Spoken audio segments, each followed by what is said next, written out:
In this video, I'm going to show you how to install an M2 SSD in PC. M2 is next generation storage drives that use the NVMe interface, which allows much faster data transfer speeds and much lower latency compared to traditional SATA drives. Because of their compact size and high performance, they're commonly used in modern systems like ultrabooks, laptops, and even some tablets. Installing an M2 SSD is actually very simple. I currently have one installed. There's an additional M2 slot available, so I'll be installing a second drive there. Once the SSD is properly installed on the motherboard, I'll also show you how to initialize it in Windows. Alright, after turning on the PC, if I open File Explorer, you'll notice that the newly installed M2 SSD doesn't show up. That's completely normal for a brand new drive.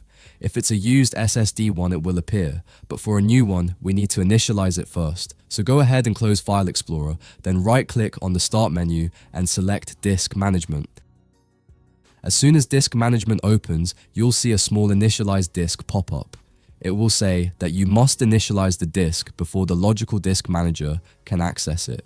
Just click OK, and the disk will be initialized. After that, you'll see the new drive listed as unallocated space in Disk Management. To make it usable, right-click on the unallocated space and select New Simple Volume.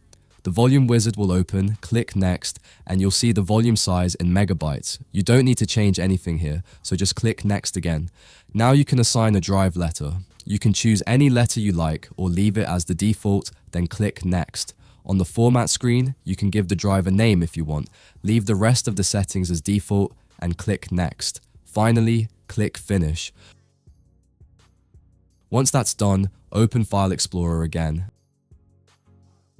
and you'll see the SSD listed, and you can use it to store your data. And that's how easy it is to install and initialize an M2 SSD in your PC. If this video helped you, don't forget to like and subscribe, and I'll see you in the next video.